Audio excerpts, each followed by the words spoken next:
benvenuto.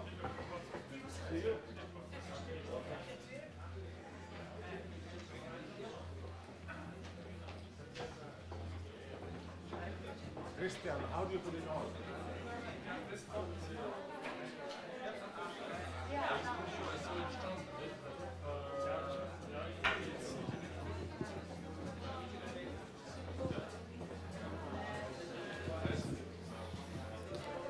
Ladies and gentlemen, we will begin in 5 minutes' time so that everybody has found their seat. Thank you.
So Alex, I will talk from here.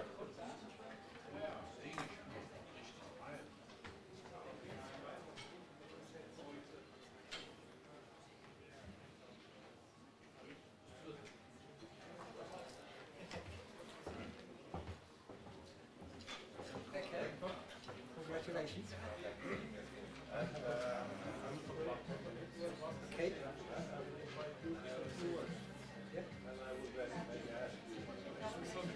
I know your style.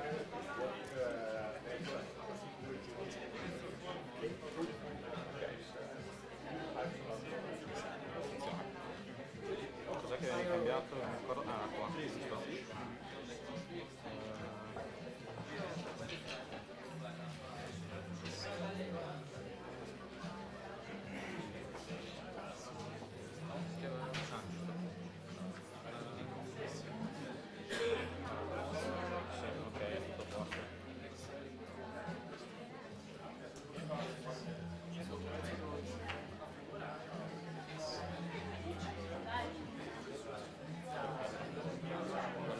Guarda, la metto già, siccome tanto siamo i primi. La metti così? Ne sei sicuro? Ah no. No, perché è presente di là. Voglio dire. Vabbè.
Pekka.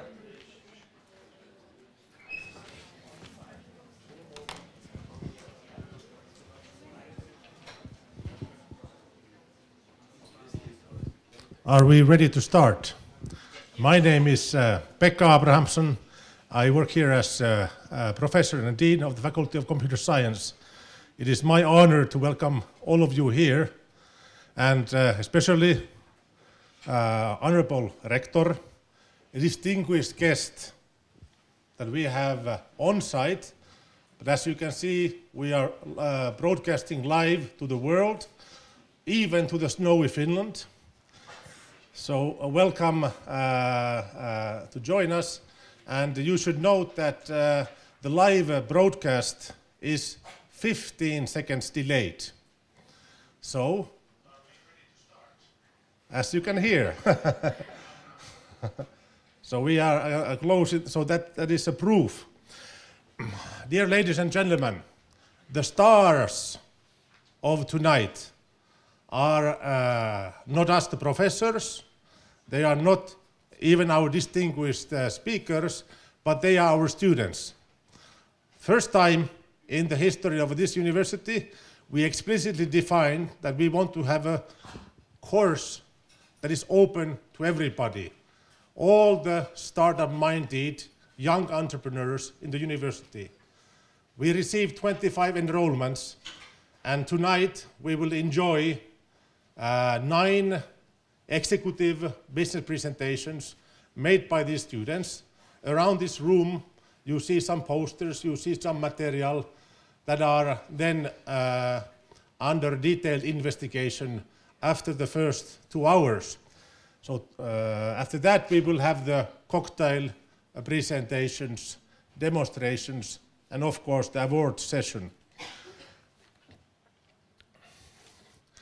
I would like to note that on your right-hand side, we are seeing that we are using live tweeting. So it is hashtag FUBEE is our code, and you will find us in the tweet all night long. And so please be observing that people who are not here are able to participate in our lively discussion as we go forward. The live broadcast address, if you have somebody that you would like to quickly pass on the address, please do so. You have the address tinyurl.com live-FUBEE2. And then very important is that we know that in today's world we are mobile, we are fast moving, so I invite you to vote. After each business pitch, you're able to navigate yourself if you just follow carefully the instructions provided by our tweeting system. So you can sign up and you can vote your favorite. So basically the question that we are asking, would you put money table on this project, on this idea? Would you put your own money on the table? That is the question, and at the end in the cocktail we will find out what you answered. And also we will be distributing awards for the best presentation. Also we have an honorable mentioning award to be given. Now I have summarized the program. There will be 9 pitches, and in between we have experts from the region and the area, the northern Italy, to actually share their ideas about what are different ways and mechanisms for the startup entrepreneur to succeed. And all of you have the program given to you, and just by accident, if you missed the web access outside, you can request that. We have organized everybody a free internet access here. We all know that starting up company is not an easy task. We have seen that in recent years there have been a number of companies started up. Now you may think you see some familiar names and familiar ideas, and sometimes when people are asked how does one become a successful entrepreneur, then you hear the answer is that it's a lot of hard work and it's often luck, and You have to be in the right position, the sun is shining in the right way, so to be succeeding. Now, a few years ago, a young gentleman called Erik Rice became slightly annoyed with the idea that you need so much luck every time. So what would be a guaranteed way to go forward in a positive fashion that you actually learn in the way? So he authored a method, a book called Lean Startup, and this is what we have been following in the course. So our students that are coming from the design faculty, that are coming from the Faculty of Economics, the computer science faculty, and the field of communications as well, have learned what does this method entail. Now basically, if I summarize in one single way, every startup endeavor is an experiment. It's an experiment that can be conducted, and from an experiment you can learn. Every step in the process is an experiment. And as we know, when we deal with such a concept like experiment, you know that nearly all the experiments will fail. So looking at the list that I just showed you, you see these red crosses. These are wonderful ideas that never flew. And this is what we have been trying to learn in the course. We have tried to come up with ways and means and mechanisms of learning quickly, gaining experience, and maybe the first idea that we have doesn't fly. So what you see already today presented by the students are something that has been tried out in some form. Feedback has been gathered. So if you look at the essence in experiments, and this basically tells those questions that a startup entrepreneur is asking from him or herself. Which customer opinion should I listen? Basically, in the university, we are asking these questions. Who should we listen when we design our studies? How should we prioritize across many things we want to do? What should be done next? Which features are essential to product success and which are not so interesting? And many other questions. What should we work on next? What is the next thing, the most important thing, the most critical thing? And what Erik Rice and in the course we have learned to argue is that this is a skill that you can learn. With heavy work and practicing, you are able to learn to perform your company like an experiment. And the most important lesson to learn, if you cannot fail, it is very hard to learn. And we have been trying these things, these ideas ourselves. We realized that there were 300,000 alpinis. For those who don't know who alpinists, they are alpine warrior soldiers who are getting yearly. They have already retired from their active duty, but they get together on yearly basis. Even in this room, we have several alpinis present. So in our class, we were thinking that, well, if we have 300,000 people coming here, why don't we ask them to give us 10 euros each? How much is that? That is 3 million euros.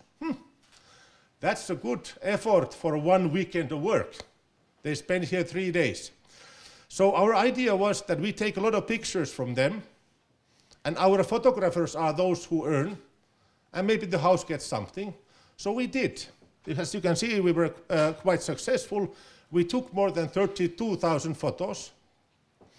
And these are live. You can find them. libralpini.it is the address. .it in. So we went out and we found the photographers, 54 of them. And for various reasons joined our endeavor. And then we went out and we took those photographs. So if you navigate to that address, you see that we have more photos of alpine warriors than anybody in the world. But how to turn that to money? This is what we did. We had a bright idea. We sell the photos to them. Alpinists will buy all the photos, and we will get 3 million euros and retire soon. So here, if you look at the revenue, you see it's a little bit hard to read, but I summarize. Up to now, we have sold 193 photos to 300,000 people. So up 200 photos. And all the photographers together have earned 20 euros. And the house, which is supposed to win, has already earned almost 10 euros. And the highest earning photographer up to date is a monsieur called Dirk. And he has earned almost 4 euros. So when you see these numbers, you cannot say that we haven't found a customer. We have found a customer, we have been selling, but not very impressively. What we have been testing here, we try to test a single assumption. People buy photographs from internet. And so far, we haven't found the angle to do it. Perhaps we have done something wrong, but at least now we know it. We could have been planning for 5 years that how many photos they will buy. Now we know it's a little bit harder than we anticipated. So in next month, we have a new idea. It's called PicTie, and you will hear from it in San Francisco Times right after launch. It is selling event photographs, so we are stubborn. We believe people will buy event photographs. And here is a pillow fight event. So it's going live in 1 month's time. And finally, before I give a floor to the next speakers, I'd like to thank you warmly, our support team outside of university, Dr. Nile Osa from University of Helsinki, Lorenzo Cassulo from Trento, XPeppers, and Jacopo Martolini, who is from University of Trento and XPeppers, helping to mentor the student, give ideas, and pushing us forward. So now I will wish you very nice evening. I hope you enjoy. And it is my honor to present you the rector of the university, Professor Walter Lorenz, who has promised to say us few opening words for this nice event. Please, Rector.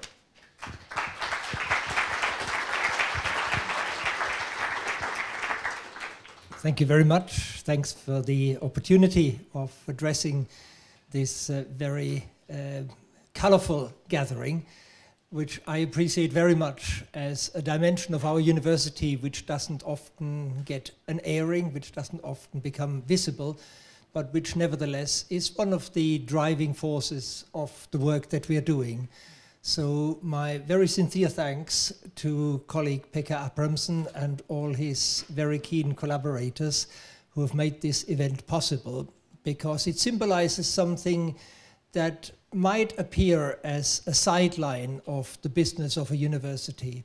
But already from the introductory words that he has spoken, he's indicated that it is indeed a quite significant enterprise for a university, in as much as it doesn't take us into a field that is, as some people regard it, outside the academic concerns or even the opposite of an academic concern, but it blends and it stimulates what we as a university are trying to do, which is the kind of relationship between reality and fantasy.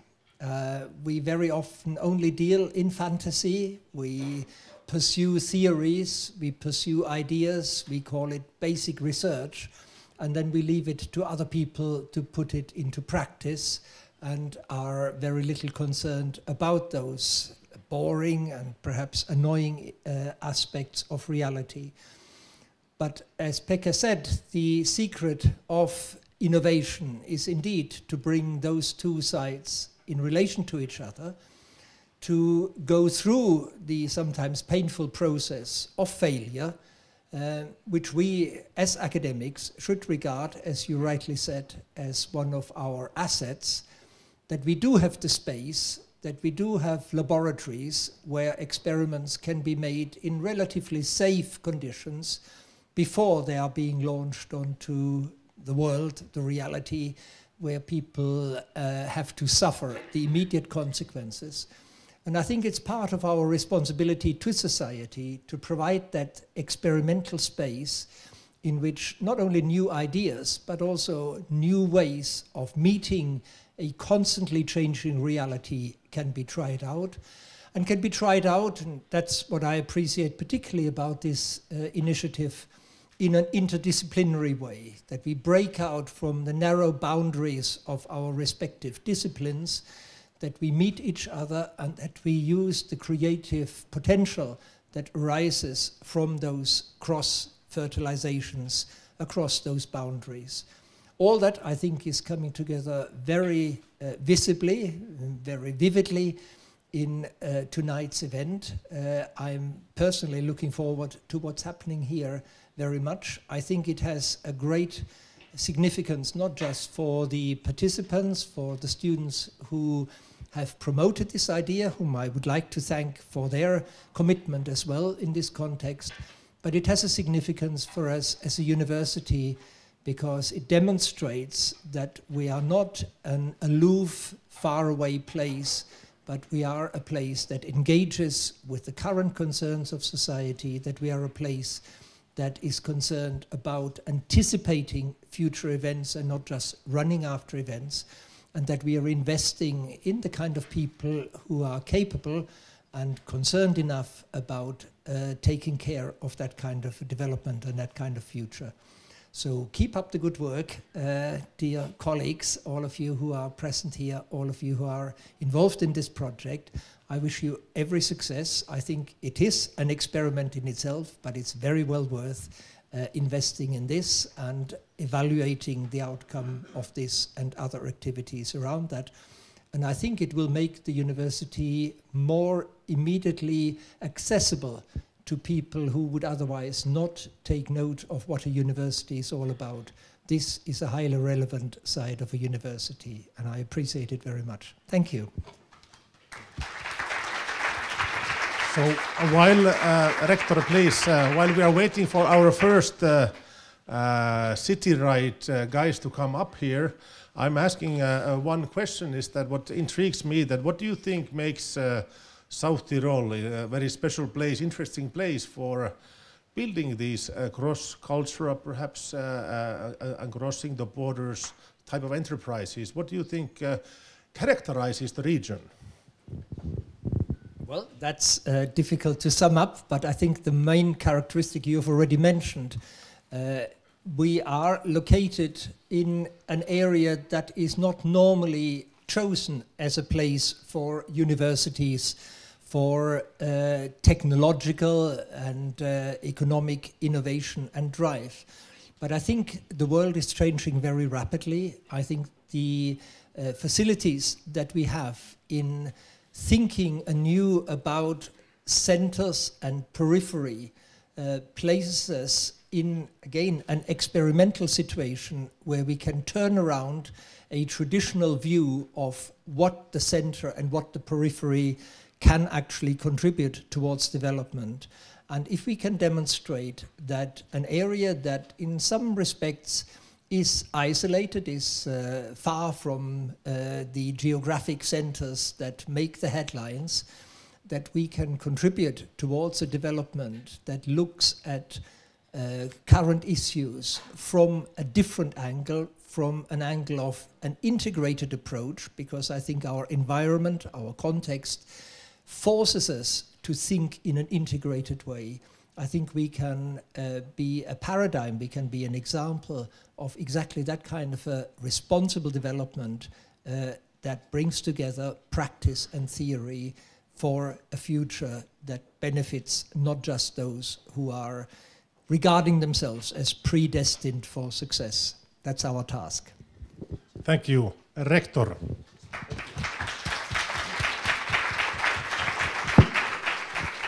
All right, now we have Thomas, Tihomir, and Flavio. And these guys come from 3 different countries. Flavio comes from Rome, Thomas is local, and Tihomir comes from Bulgaria. So this is what we mean by cross-cutting cultural barriers. Guys, the floor is yours. I present you City Ride. Good afternoon, everybody. My name is Flavio. I'm the designer of the group, and they are the computer scientists. We are here today to talk to you about CityRide, and I will explain you quickly what is CityRide and what should do. Well, CityRide is a mobile application supported by a website that tries to reduce the number of cars traveling inside the cities. We want to do that because we think that traffic-related problems are getting really unbearable. So we think that an idea like that could be not the solution, but an alternative to these problems. We would like to think about CityRide like the hitchhiking of the new millennium. Where there is an idea, there is a problem as well. The problem, as I said, is the traffic. Cities are getting bigger, but in Italian cities especially, we have not enough public transportation. So people are forced to buy a car.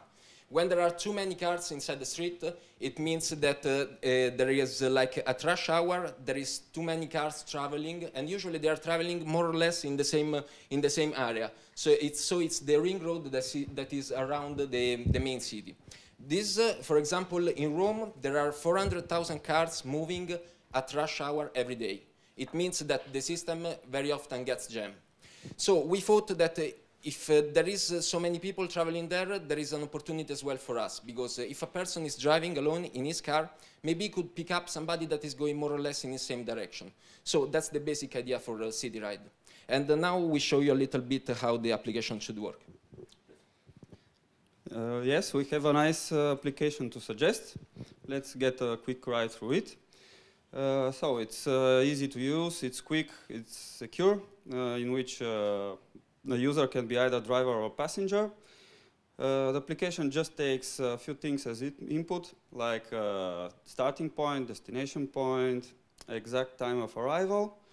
For the passenger, the procedure is quite the same, except that he has to choose among different drivers, just one who fits his best need.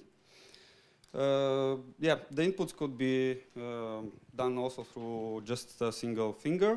Yep, it goes exactly like this, quite easy.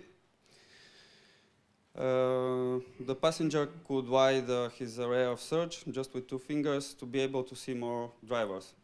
Just picks one and it's done. So something else that we provide is the GPS live search in order to keep track between the users and to be sure that the meeting will take point. In order to increase credibility between the users, we provide a rating system which is visible to all the users. So having these nice things, why should I share my car with strangers? Well, we will not share only our car, but also the cost of the ride.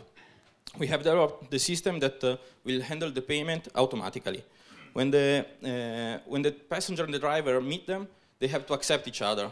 As soon as they accept each other, the system will take the money from the passenger account and put it on the driver account. This avoids the exchange of physical money, so it's much more secure. In order to pay, to buy credits, the passenger has to go on our simple website where with his credit card can buy CityRide credits. But how much will cost a ride? Well, we thought that a fair rate for a kilometer would be 0.4 euro. So if we take an easy example of 10 kilometers, it would be just 4 euro. Since we want to build a business about this, we have to earn some money as well. So the money, we thought that we give a service that it looks like it is free, but it's not actually free. We want to charge 1% of every transaction with a minimum of 10 cents. So if we see that the example from before, 4 euro, 10 cents will go to CityRide and 3.90 will go to the driver. We think that there is a good business opportunity here. So our short-term objective, we want to start with the city of Rome. So we said before that there are 400,000 cars traveling inside the city of Rome, just rush hour. Well, we want to take just a 5% at the beginning of this market, and this means that we would like to have 20,000 customers every day. We know that there are a lot of people that are doing carpooling or this kind of service, but we think that there is nobody that is trying to do the same as us, because our core is to share the ride, but inside the cities. It's not like going from Rome to Florence, it's inside the city, and we think that a service like that is not there yet and could be a nice solution. Thank you for your attention. We are City Ride.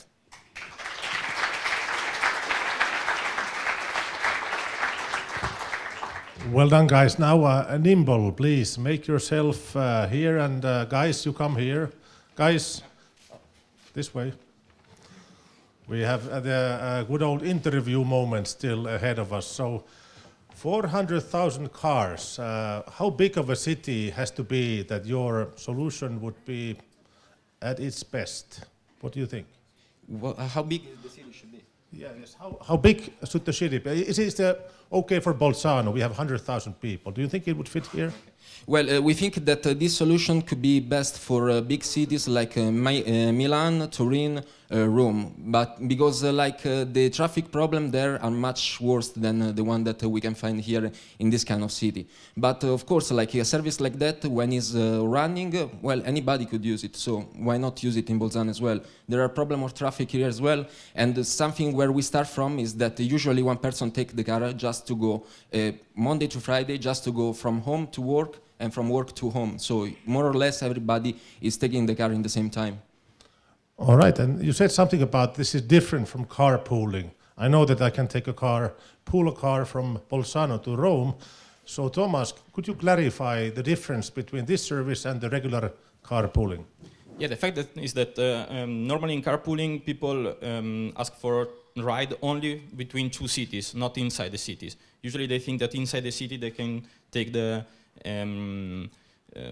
public transportation, but it's not working so good in big cities. So this is the difference. We work only inside the city and not between two different cities. Ladies and gentlemen, City Ride.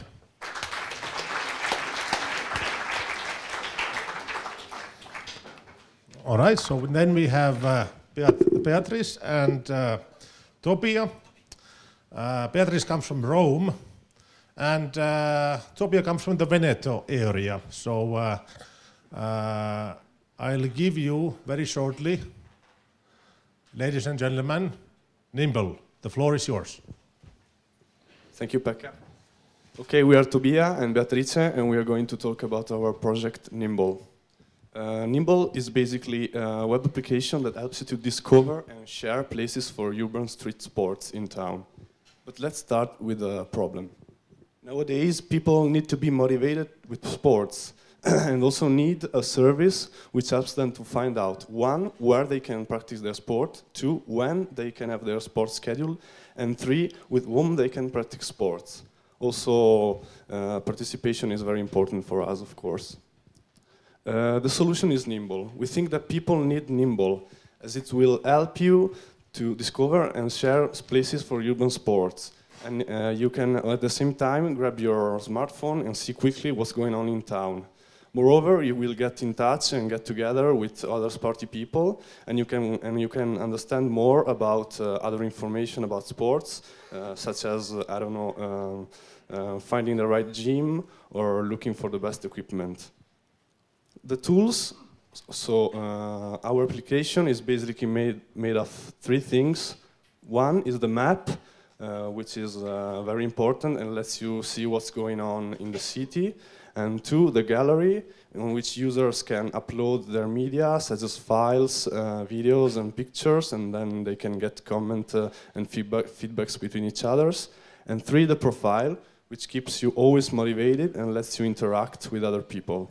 But let's see this more in particular with our prototype. Give the word to Beatrice. Yeah, hi. I will show here Nimble. I will work as an app for smartphone. There is Nimble, and here we are in the map. For example, I want to check out the new Billabong website, and this I always the marketing user, because I will follow it, and now it will appear on my wall. So I will see directly, for example, picture, video, and photos, and who uploaded it. So I will see here, for example, now the user profile. And this will work even for other stuff. But let's see, check briefly my profile. These are the trophy. Trophy keeps the user motivated. For example, here I will add a new spot and like a new parkour super cool that I tried, and I will drag the spot on my map and add it, and now it's on Nimble. So everybody can check my picture, my photos, and or I can add even a picture by myself. And this is all to understand how Nimble works. So, but now, let's continue to see our competitors. Because our competitors, there are, but actually there is nothing like Nimble, because Nimble offers just a unique place on the market. Because there is nothing like us.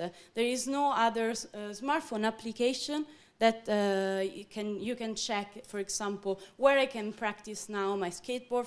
For example, I'm not from Bolzano. I came here and I decided I want to play skateboard, but I don't know anyone. So I will log on Nimble and find it out. And the user target is for everybody who is interested in sport. Maybe I'm not for skate, maybe I will like to run. Let's check what is Nimble.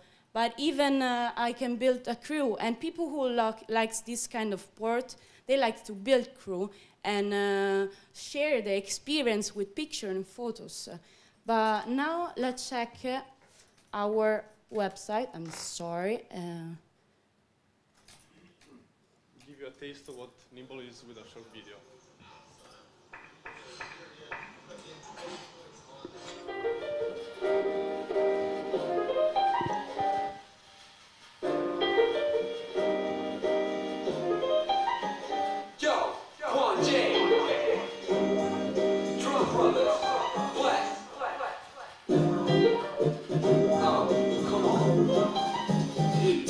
From cold Sweden, out to make the world worth seeing. My word is worth reading. Furniture, leave them. Flight is like a bird floating over old season. Hunt seasons off, young people saw dreams and used to rock flying shoes in the elementary. Meant to be traveling endlessly with the extra cheese on it. Walking through a breeze when I want it. On and on and on and pausing creases causing off showing. I'm soft blowing jazz records in the car, moving down the autobahn, blasting hard from now to autumn. Yeah, I got 'em. I saw that you came out of a box working rocks or recreational use for vehicles. I take you with me.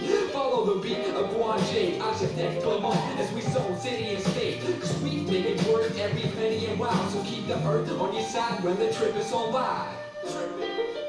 Rest as the beat takes you round your world, all around the world. Cruising the world and all the service. Flip the new curve because I learned it. Taught you how to move without physical movement. So tune in your ears and let me just prove it. Cruising the world and all the surface. Flip the new curves because I learned it. Taught you how to move without physical movement. So tune in your ears and let me just prove it. Once you leave your city, there is no turning back because your inner sense is telling you to split up the pack, telling you stay inside the circle because it's perfect for your body. If you're fat, skinny, tall or wide, open up your eyes, darling. If you want to take a trip, it don't matter where you go. We'll be right So this was just briefly taste. If you want to check us more, check on the web, or we are staying here this evening. Thanks.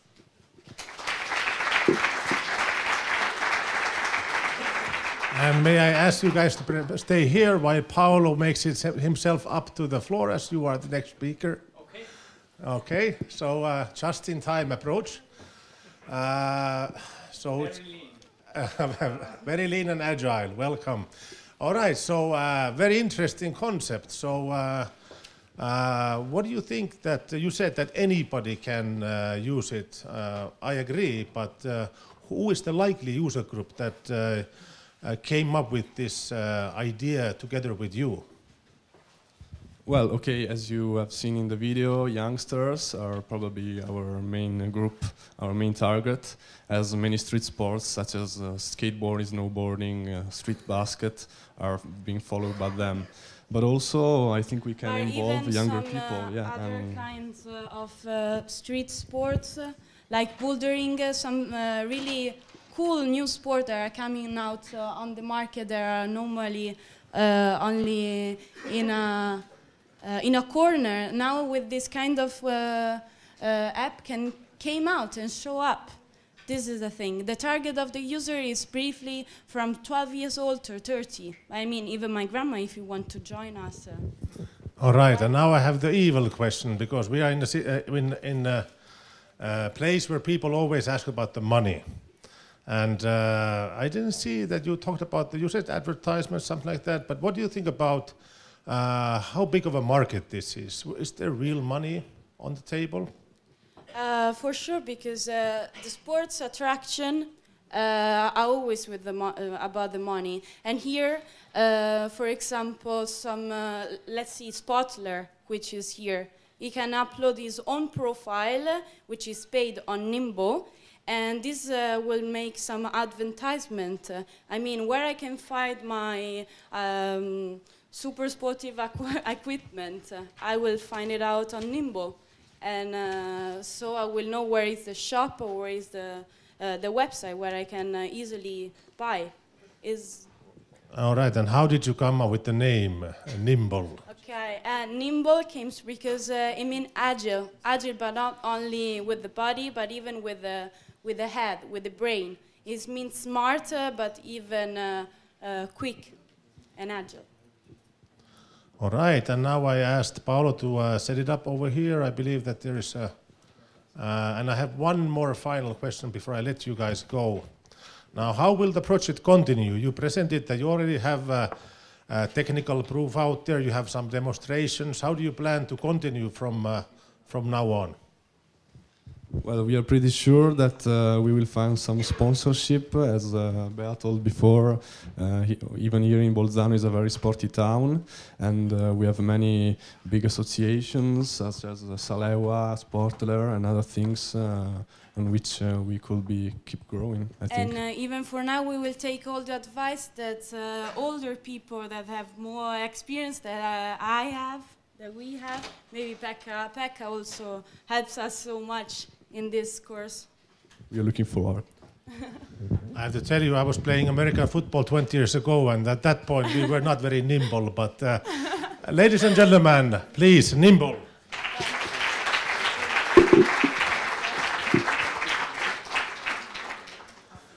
And ladies and gentlemen, we continue straight from the Trento, and I assume that straight from the car as well. About 8 months ago, I heard the name Paolo Lombardi the first time, and somebody asked me, "What? You don't know Paolo? You have missed out half of your life." Well, I don't know about the half of life, but at least I know that he's a very active person. He gives a lot of talks, he inspires people, and he has developed something very interesting that I think that we should pay very careful attention. So without further ado, I give you, people here and outside in the world, Paolo Lombardi. Welcome. Thank you. That was a very, very kind presentation, actually. I don't know if I deserve that. Actually, you didn't miss much. And missing half of my life. That was not the interesting part, at least. So, so thank you for inviting me first. And it's a great opportunity for me to present what we are boiling in Trento right now, and it's something that we're not boiling for Trento only. Actually, it's going to be open for an international call, and the future is not applicable because it's open already. It's something that opened officially last Friday, January 18th. With a press conference, but I'll give you more details in a minute. So, my name again, I'm Paolo Lombardi. I'm leader of new business creation activities at TrentoRise. TrentoRise is an association of FBK, Fondazione Bruno Kessler, and the University of Trento, and we participate in the European Institute of Technology ICT Labs. You see some symbols there, and these are the people TrentoRise, the province of Trento and Trentino Sviluppo are bringing to the world a new initiative that used to be called 103 Startup. It was approved with this name kind of 1.5 months ago, but we changed name, we're rebranding, and the name is Tech Peaks, the People Accelerator. So I might discuss like an hour on the logo and why it's like this, but let me get to the source. The province of Trento has invested a lot on ICT in the past 30 years. Most of you here know that through institutions, attraction of big companies on the territory, and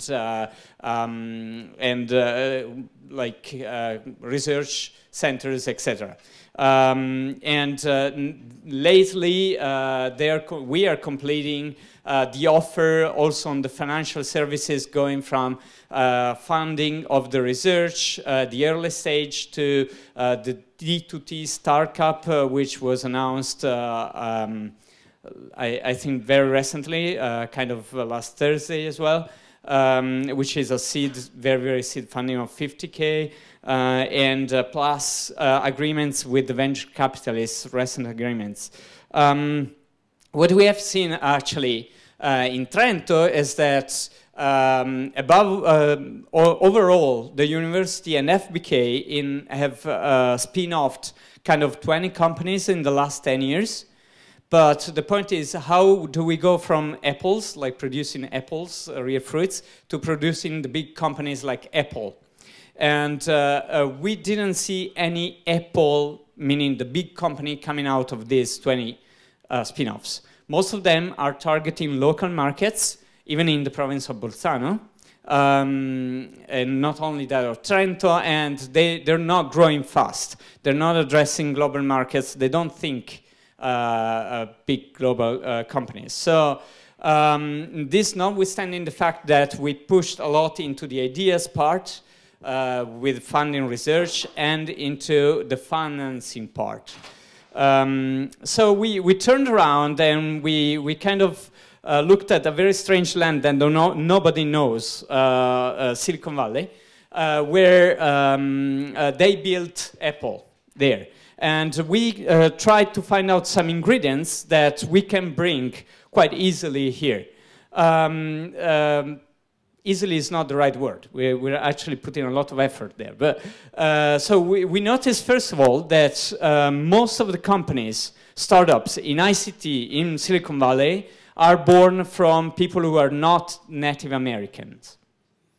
So people coming from outside Silicon Valley are more positive towards taking risks, and they see the opportunity of being there for a few years as their opportunity in life.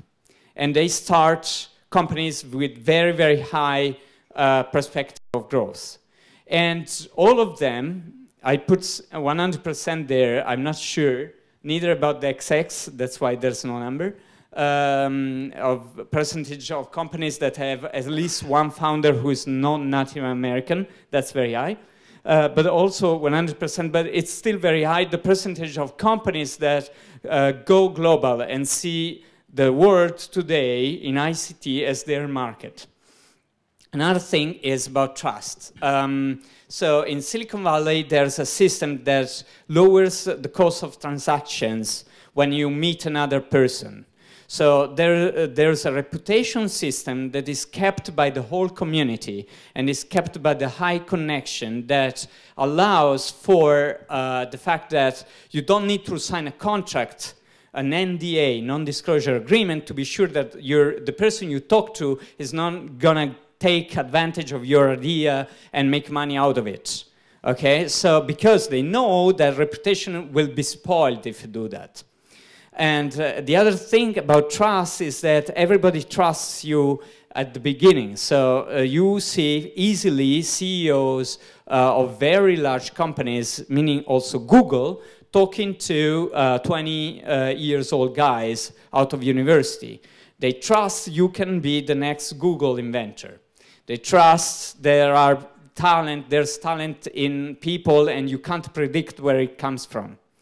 And there's another thing about Silicon Valley is that there are people who are hubs, communication hubs, the red dot there, that connects networks, but they tend to be not gateways, but as I said, hubs, so connectors. So what happens in Silicon Valley is that if you have a contact one-to-one, there starts a fully connected graph lately, like 2 months later. These characteristics are not something that we can't copy, actually.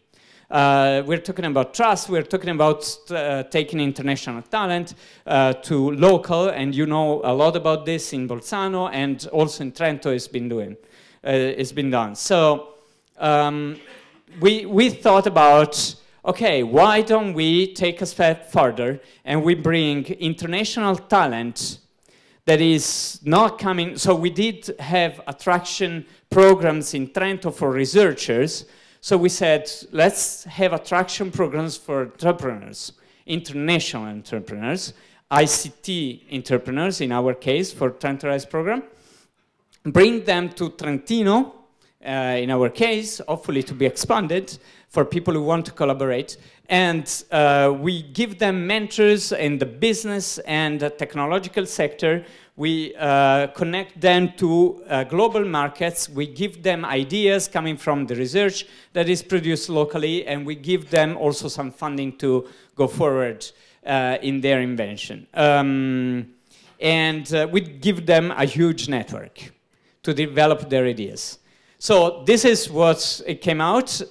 It's pretty complex on how we got here, but I'll be happy to open all details, like people who are helping us, like Alex Farset from Startup Bootcamp and other people who are being open source with us. So I want to be open source with everything that was behind the reasoning that brought us here. We're opening an 18 months long program, 6 of which will be a residential program for talents from all over the world in Trento.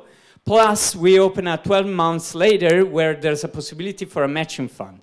What we call the phase 1, basically, is open to teams with an idea, but also to individuals that might have an idea or not. And we are targeting up to 100 individuals for the first intake.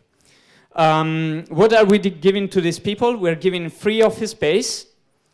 We're giving free housing and a meal per day. We're giving free services like visa, cover, etc. And on top of this, we're also giving 500 euros per month as kind of little salary to help them live for 6 months in Trento. Plus, we're gonna crush these people all together into a very high temperature laboratory, lean startup laboratory, and we'll see some of the teams split, we'll see new teams form, and we'll fund up to 30 teams with 25,000 euros for the projects to be spent in the 6 months in Trentino. So we open the first program on May the 30th, and it's going to be closed on November the 30th with a big event. Sorry for my Skype, sorry. And I'll do like this path. This is the phase 1. What is phase 2? So as you finish phase 1, you have 12 months to come with a private investment. Somebody who had nothing to do with your company and wants to invest in your idea. So it's not family, it's not friends, it's not somebody who came already before, new funds, new investors who put an investment of X, and Trentino is going to top up with the same investment up to a cap of 200,000 euros, 200 grand. That's, I mean, you can access to that if you come with a private investment. There will be a selection because we expect a lot of people to apply for this. So we needed to put another cap to the number of applicants because of budgeting and spend and review things. So, but the investment is strong. It's an operation of 13 million euros to be invested in new companies, to create new job posts and for the young. So What is this? So we call it a people accelerator. We said in the tagline, the people accelerator, because we don't know of any initiative like this yet. So we feel like we're kind of innovating. Maybe we're not because we copied some elements here and there, but we're kind of innovating in the public sector. And what we said is we're entering the ecosystem of accelerator programs, private accelerator programs. I just mentioned before Startup Bootcamp, but Seed Camp you may know. In Italy there's H-Farm, M31, N-Labs in Rome, etc. That are gathering this kind of amount of money, 30 million euros, in all of their life. In some cases, this is much more than what they gathered until now. So how can we plan a public program that is not crushing the fertile private programs that ever started already, and instead is actually going to help them? So we decided that what we could do as a public program was taking more risk. That's what the public should do. So the private accelerators need to invest. So they will select a perfect team with a perfect idea. And because it's too risky to miss one of these two elements. The public can afford going into the more risky zone. So meaning that we can accept people that are fantastic, but they don't have the right idea. Or we can accept people that are not that fantastic, they don't have the team yet, but they have a great idea. And we can boil them, as I said, in a very high temperature lab to create what we can then hand over to the private investors and private incubators. And so that's the positioning you see there for our phase one, before the accelerators and before the seed investing. And with the matching fund, instead, we reinforce in the area of private investment that is being deserted in the last 3 years. That is the one from 100 euros, 50,000, 100,000 euros, up to 1 million euros. That's from European studies. They tell me that this is the highest risk zone that private investors are avoiding. And we are intervening there. So how are we doing it? We are building a network of 25 outstanding international mentors. But we accept partners and volunteers, people who want to come and work with the startups, with the entrepreneurs. Please drop us an email. How we create value here? Well, for individuals, I won't spend more time because I think that's a great value proposition for them. For the investors, I just mentioned it before, we are lowering the risk on the team for later stages of investment, and we're receiving a very good feedback from everybody, being accelerators, angel investors, and venture capitalists. And from the region, and hopefully regions nearby, that collaborate, we have in mind a return program. So kind of contacting these people with the local environment so that they can give back and they can shape culture and mindset. I'm finished because I don't want to show this. It's an example of the return program that is connecting these entrepreneurs with the universities, the schools, and the associations. These are the units in TrentoRise and Trentino Sviluppo are doing it. Last slide. How to get involved. Apply by April the 5th. And drop us an email to become a mentor, to participate in the return program. Paolo and, Lombardi. Organize events. Thank you. Thank you. And Paolo, please stay here. I'm just looking at the timetable and I see NoGeld is the next. So please, NoGeld, make yourself here and then we continue with Paolo for a second.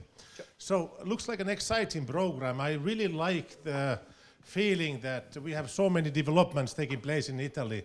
We have locally, there's business plan competition and we will hear about it in the cocktail session. But tell me, Paolo, you said that you are building great teams, wonderful teams. So what is a great team to you? Well, a great team has a lot of elements. First of all, must contain some of the core competencies that allow for the startup phase of the company. So if you're creating a product and you don't have a product expert, if you're creating something in ICT and you don't have a hacker or a technologist, if you don't have somebody who can sell well, then you don't have a great team. And it's somebody who can have a great vision of the future but still can deliver in the present. All right, and because now these days it is very, if you haven't failed, so you're not really an entrepreneur. So how many failures you have to have until you can say that I'm truly a startup entrepreneur? Okay, well, I don't agree with that thing. And not any failure is valuable. It's only the failures where you learn from. So you can, if you fail 10 times and you still fail the 11th, you're not a good entrepreneur, actually, I think. It's not about the number of failures, but the quality of your learning from the failures. And here I see, the lean startup is the title of the course. So the lean approach is about learning from failures, right? So that's about it. Paolo Lombardi, ladies and gentlemen. Thank you.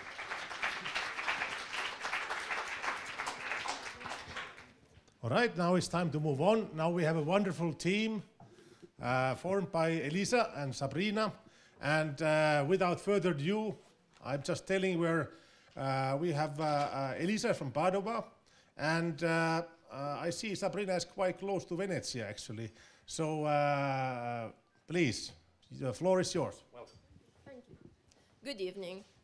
I am going to present NoGeld, a website to turn what you have into what you want. You're a group made up by 4 design students. You are me, Elisa, Sabrina, and Elisa, who are there in the audience looking at us. So we started from a problem, the fact that many people have unused objects in their homes. So many things they don't want anymore, but they don't really know how to get rid of. And then we also realized that everyone has a special ability, something they can teach to another person. How to combine these things? We thought of a website, an online market where users have wants and offers, and they can trade this on the website. On NoGeld, which connects users in the same city, it is a local website, which enables you to live your neighborhood in a completely different way, because you're going to meet in a local place, so distances are very short. And all this is happening without the use of money. So, with an alternative currency based on time. This will enable, for example, to have math lessons for 1 hour, equivalent to 1 hour time credit, and a second pair of second-hand jeans, which will be equivalent to more or less 15 minutes. This will enable to have an online community which exchanges everyone with everyone else. So it has no limits like bargain. This will also become a new, healthy way to meet people in your neighborhood and live your territory in a completely different way. Let's take, for example, Sarah.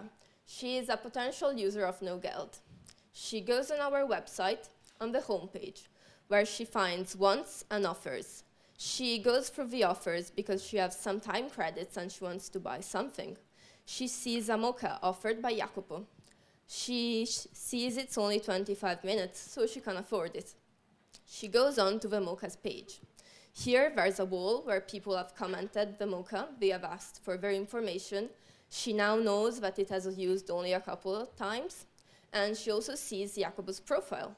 So she sees he's studying in her same university, but they actually have never met. And that he has 27 followers, so he's actually quite popular. And he has a good rating. But she wants to know more about Jacopo, if he's a good exchanger after all. So she goes to his profile. On his profile, he has a wall where people have commented him. She finds out that he does very poor violin lesson. However, everyone is very happy with his objects. And he seems quite friendly. They could maybe even become friends after this exchange. So she goes on to her profile, where she sends a private message to him. They agree on where and when to meet, probably in the university. And then they go on and do the exchange. About the business plan. NoGeld wasn't born to gain money from people, but to help them. We really want to help people using no money. However, we would be able to gain something from advertisement. And being the website local, this would be a really good thing, because we could contact sponsors different in every region. So we would have many of them in the end, considering all the regions in which the website could diffuse. And in the end, we could also gain something by having the logo on gadgets, bracelets, t-shirts to sell on the website. And this will also make people feel represented by their website, also in real life, not only online. And this is NoGeld. We are hoping to meet you soon. Thank you for the attention.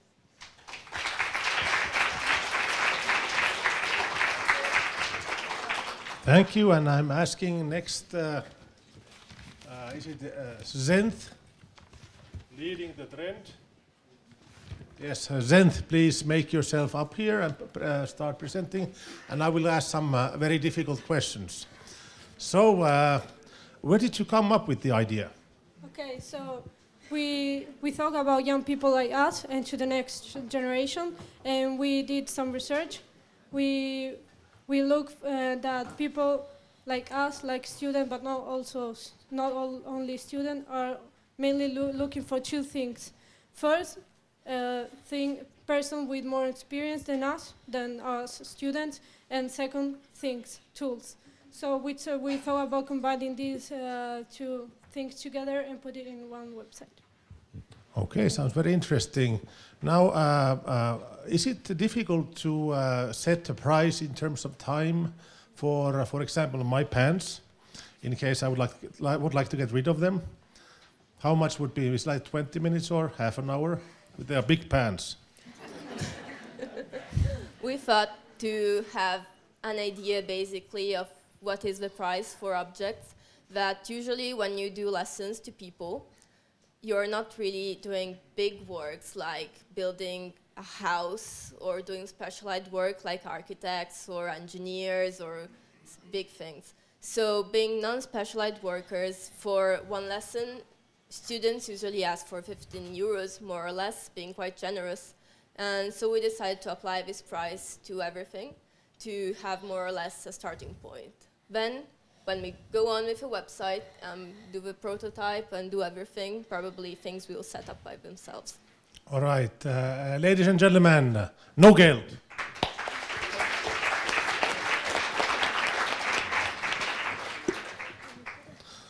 And let me now quickly navigate myself in the right page. Where are we? What do you mean, third page? We have a slight technical problem. There are too many page number 3s here. We can also introduce ourselves. All right, thank you. So, so we have Sofia.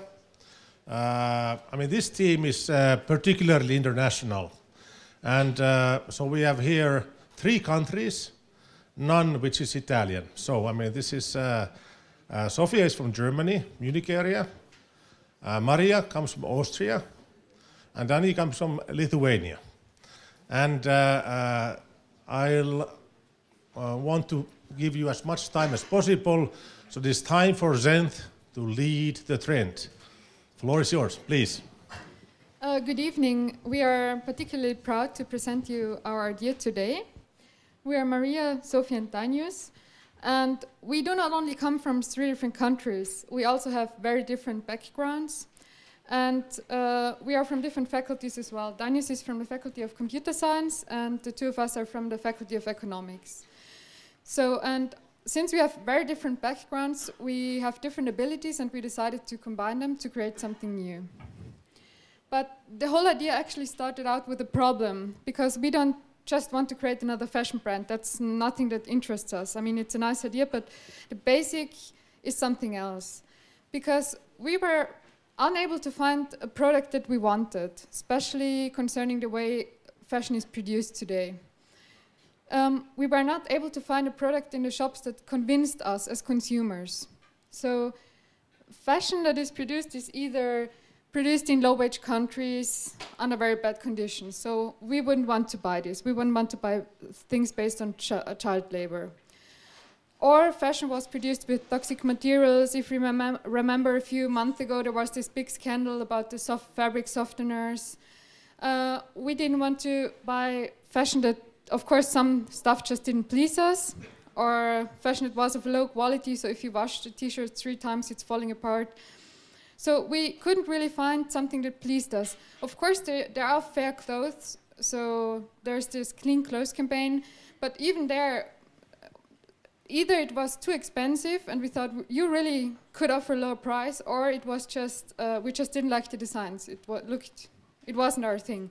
So we said, okay, something's missing here, and we could actually produce it ourselves. Since nobody's doing it, we could try the experiment. Good evening, everybody. I will focus on the problem and solution part. For many fashion-conscious people, it is really a big problem that the big designer brands are really expensive. So, and moreover, there is a lack of individuality and also of they are outdated. So we believe you can have it all, and we want to establish 2 business lines at the same time. The first one is the add-on line, where I have redesigned well-preserved clothes with simple add-ons. And the other one is the own production line. We want to establish our own production, firstly locally, in collaboration with designers and tailors. So we give to So you see, we tried to find different ways to find a solution to this problem. One, the first line is based basically on recycling. If the clothes are already produced, we can probably reassign them or use old materials, old stuffs, incorporate them and try to be more environmentally friendly and fair this way. And in the end, we would really love to see whether in our market economy, whether it's possible to do really the right thing, since everybody of us wears clothes every day. Nobody of yours is here naked, so I suppose all of you have to buy clothes sooner or later. And we wanted to, and we're doing a lot of research on different textiles and materials, starting from basic stuff like silk, which is more expensive, to really locally produced materials like sheep's wool, which is produced in the mountains here in Tyrol as well. So we did a lot of research and tried different materials. And it's an ongoing project. There's no perfect solution yet. We are constantly experimenting with prices and getting inputs and getting also the designs in collaboration with young designers. So you are also free to contribute if you have ideas or want to help us or have a great idea for the new next jacket. And yeah, if you check out our blog, which Danius will tell you more about, you can also find some information on how the things are going now. At the moment, there's not so much information there, but we will fill it up as time goes on. Okay, so if you like that idea just presented, stay focused, because now I'm going to describe the next steps of our business. So first of all, we will work extremely hard to produce some more of those amazing clothes. At the same time, we are going to try those clothes on our friends and family members. So if you want to get one, you need to become our friends or family members. The second option is a bit more complicated, but it's also possible. And we want to get more attention by putting our clothes into our blog, into our Facebook page. At the same time, we would like to find out if our pricing strategy is good, while collaborating with some online shops for clothes. So, I think we made it clear that if you want to lead the trend, you have to stay with Zenth. Thank you for your attention.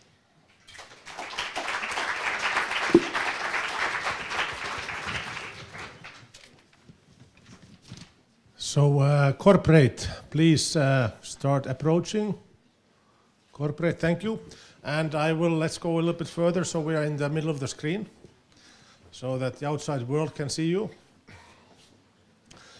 So, I didn't see any numbers. Every other presentation you showed numbers, this much and that much. So could you say something about what are the volumes in any particular way? Well, actually, the fashion industry ourselves, it's a bit difficult to give you prices. We have different prices, so if you want to buy some of our stuff, you can just come and ask. But the fashion industry itself is one of the biggest industries. Each and every one of the 7 billion persons in the world has to buy clothes at some point. And it's actually a very big industry with not billions, but trillions. So we're talking about almost $3 trillion worldwide. And also in small areas like Tyrol or Austria, this amounts to billions, which means that alone in Austria it's more than 1 billion. And Austria is a very small country, the fashion industry. Plus, it's very difficult to give you a concrete price for one product, but we believe that we can really, after doing some research, it's possible to, of course you cannot produce it cheap. You cannot produce a high quality, environmentally friendly jean for €1. That's not going to happen. But our prices should be affordable, and we're very confident that that's going to be possible. So we're talking about the student range here. Let's give some room for the guys to sit up. So let's one more question for Danius. As you are now part of this fashion clothing business industry, how do you feel? Are you one of those fashionists that you are looking for new fashion? Before starting to work with Zenth, I was not fashion conscious at all. But as time goes on, I'm getting more and more into fashion because of my wonderful colleagues. Thank you, ladies and gentlemen. Zenth.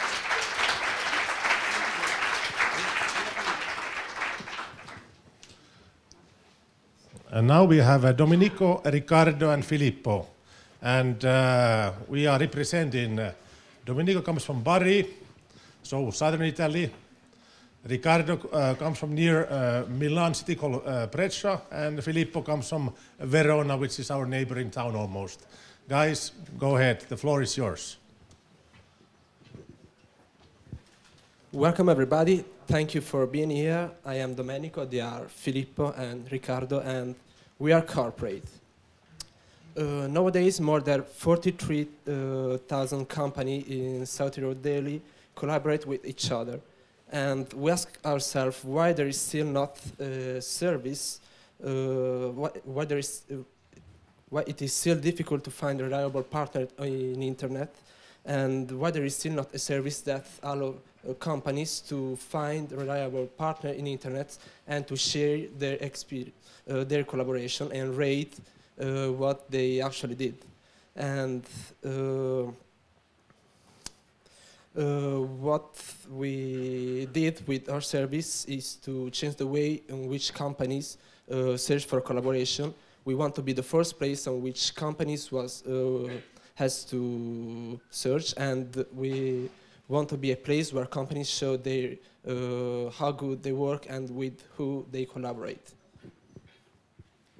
In order to do this, we created a website, and our first goal is to create a community of companies, and we want companies to use our service, we want companies to talk about our service, and we want our customers to be our best advertisement. We think that companies will be interested in using our website because they will create in this way a more reliable working environment and keep the quality of cooperation between companies high. Once we'll have a large user base, we want to provide companies a pro service, and this pro service will give them more advanced services, like we will suggest them possible partners, possible companies to work with. We will provide them an advising service based on our data, and we will offer deeper analysis on requested companies. We are also planning to offer market reports every 3 months. In order to promote our pro service, we'll offer to everybody the chance to try it out for a few months for free. And then the service will be paid on a monthly fee, and that will be €24, taxes included. And as Domenico said, in South Tyrol there are more than 43,000 companies, and they are all our potential customers. We expect to have, in the first year, more than 13,000 companies using the service for free, and to have more than 4,000 companies using the pro version of the website. But hey, enough of talk. Now Ricardo will show you how the website works. Hello, everybody. In order to achieve our goal, we decided that building a website was a good idea to start a new network of companies. Here, in our website, we want it to be pretty neat, okay? In a way in which companies can produce their content, like information about their businesses, and see their ratings. By ratings, I mean how they have been rated by their partners. In this case, there is none, but how also they rated their partners. For example, we can see how we rated design by going there. Okay, this is how we want to provide our service. This is a small draft, and I think this is all for us. Thank you for your attention. Goodbye.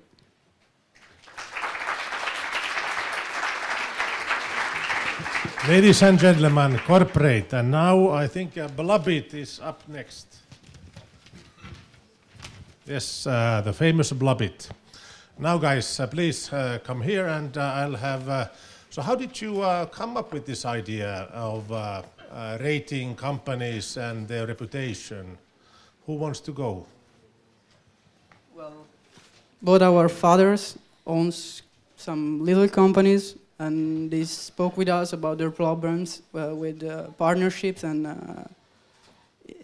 as a matter of fact, with dealing with other companies. In this way, we hope to also help our families to find a way to find reliable partners in their work. Can I add something? Of course, you can add something. Yes, then we found out this problem, and we also asked other companies. We also had other feedbacks from people who are actually working, and they all said that it's difficult to find somebody really reliable to work with. So there's no service like this, and I think it's going to be a good way to do reliable business. And what I like about this team is that Ricardo is a computer science student, Filippo comes from the communication science, and Domenico is then a designer. So in a way, it kind of represents the nature of the university. I wish you, Corprate, the best of luck. I give you Corprate.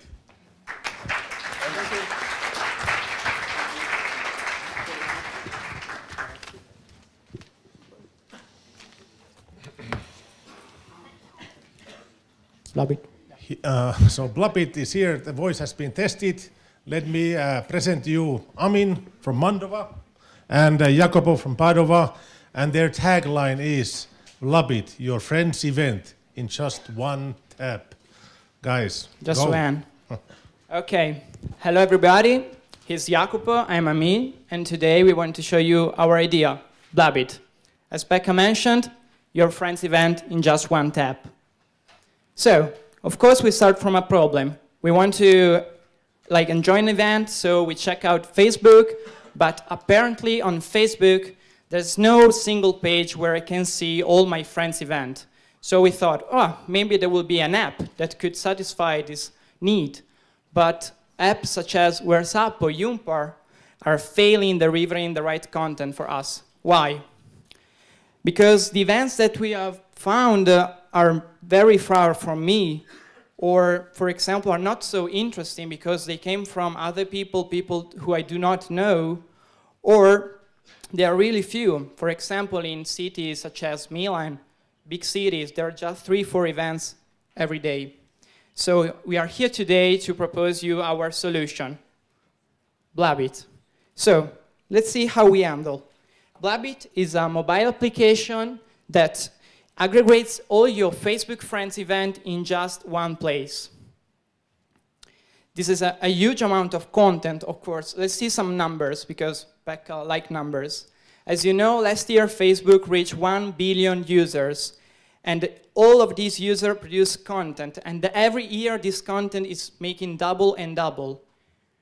Nowadays, you have more or less an average of 245 friends. And all of these friends have events who they create or have been invited to. So we try to bring just relevant content because since it comes from your friends, it's relevant to you. The content, it will be displayed on a map, so you will see what's happening around you, or in a classic list visualization. Our status quo, of course, the social network. But let's see apparently how it works. This is me, and these are my events. This is my friend of mine and his events. Plus, the Blabit factor. These are all the events that we are going to display with just one application in just one place. So, summarizing, on Blabit, there are my events and my friends' events all together, all the same. So, let's see how it works. With a simple login account, with a Facebook account, sorry, we ask for permission, we don't want to be rude, we synchronize the content, and we display it for you for free. So here, this is example, our real-time application.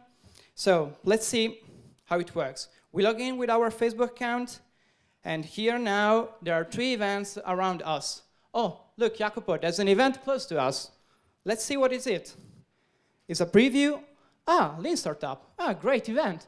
Ah, but I can see there are some friends of mine in it. So I can go in detail, in the details, and I can see, ah, Jacopo has commented. Did you enjoy it? Sure, man. Ah, also Sabrina, our first bloggers. Thank you, Sabri. Thank you. So, as you can see, also our first bloggers has a relevant content for her because we reach and we take all the content from Facebook that already exists. So the content is produced by the users, the events are public, we have just to manage and aggregate them for you. So we don't have to care about spam or content management because Facebook do that. Thank you, Facebook.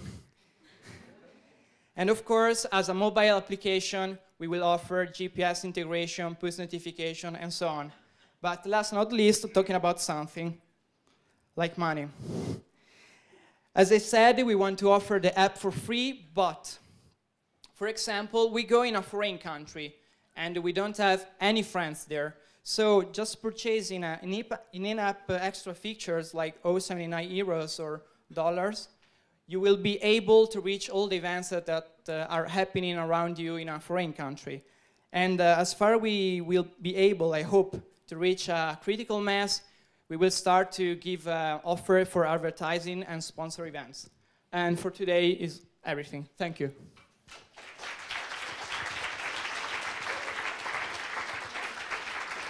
And now when I interview you guys, Lorenzo, make yourself up here in somehow. All right, so please, gentlemen. So who was the one who came up with the idea? We came up with the idea together. We are a team. 50% each. Yeah. We will not have like Facebook troubles or 50-50 pair. It's fun.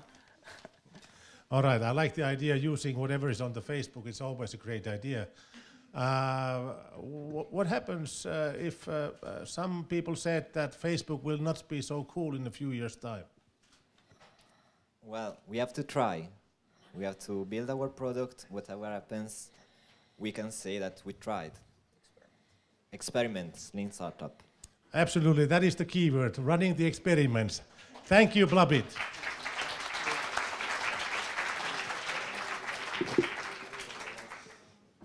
And the next presentation, I believe Lorenzo is still tweeting. You should be presenting. All right, so here we have one of the mentors of the course. So Lorenzo has been with us for many months now, commenting, giving ideas, and giving some pain to the students as well, asking very difficult questions, and these are the people we need. And now, unlike the typical presentation, this is a Pomodoro presentation. So for those who don't know what is a Pomodoro presentation, you will learn something new. Without further ado, Lorenzo Cassulo, rock. Okay, First of all, I would like to thank Pekka for having me here tonight. I'm very happy to be involved in the Lean Startup class because it's very fun and very interesting hearing the students' idea every year and share also our work in XPeppers every year with the students. So a little introduction about this presentation. Last year I went here, Pekka told me, please tell us some stories from the trenches about entrepreneur, about a company, about startup and stuff like that. So I had a long presentation about a lot of very interesting stuff and basically the time ran out and we were late, so we have to cut the presentation. So this year I came here and I say, okay, Pekka, I can talk about whatever you want. So please, you choose the topic and I talk. So this is my only slide. You can have my contact here. And you can choose the topic that you want me to talk about. You can cast your vote via Twitter, or you just can tell me what do you want me to talk about. We have 15 minutes, okay? And so, okay, this each of these topics took from 3 to 5 minutes, so we can maybe make 1 or 3 up to 4 of them, so you can choose and. So people, audience, ladies and gentlemen, what do we want to hear? Money. So please, money has been chosen the first one. Okay. Well, I work as a regional manager for XPeppers. XPeppers is a software factory which works with agile methodologies, and this is why Pekka. We are basically a startup because we started our company 2.5 years ago. So this is why Pekka involved me in the Lean Startup class. The first topic you choose is money, okay? And I would like to, and how money is bound to Lean Startup.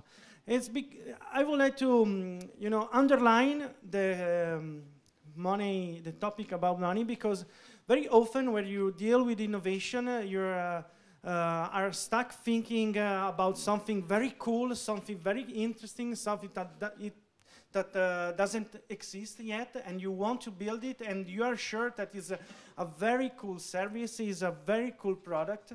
But the point is that if you are building a company, if you are building a startup, you are making a company that needs to makes money. And when you think about something that doesn't exist yet, that is very cool, you have also to think about how to make money with it and how much money you can make with it. Because investors, if they give you money, if they give you capital, they want to have that money back double and multiply for a very big number. So the topic money there is for the startuppers here to remember them that their service and their product have to be cool, have to be something new, but they also have to be profitable. Okay, that's it. Okay. All right, let's go for the next topic. And the punchline for this topic is don't forget the money. All right, let's keep the money in mind. And is there any co-founders? Okay, the punchline is don't be alone forever, please. Which means that when you are building a startup, a new company, you really need someone that helps you. You can do all the stuff alone. I mean, in a technical way, okay, maybe you're a tech guy and you are building some kind of software. You can think that you can do everything, but there's a lot of other aspect and stuff in building a business that maybe you are not really into. And so you need help from someone else that can put a different angle of view in your project. But also, if you want to build a startup, you are really going through a lot of hard times. There's a lot of very good time, but there's also a lot of hard time. And during the hard and tough time, someone that can help you and give a shoulder to cry and can share the heavy lifting is very, very helpful and can make the difference between something that you can go through and something that you're stuck in. So co-founders, the punchline is don't be alone forever. Find someone that can help you. Okay. Okay, and the ones who seems to rock their number 83 has identified grow, grow, grow. Do we agree? Grow, grow, grow? No? Yes? Yeah? Okay. Lorenzo, go. Grow, grow, grow. grow. Grow, grow. This is the difference between a classic company and a startup, the growth factor. If you are building a startup and you are looking for investor for your product or service, you are designing a company that is going to grow a lot in very few times. Which means in 1 year, 2 years, you can reach, 1 million users.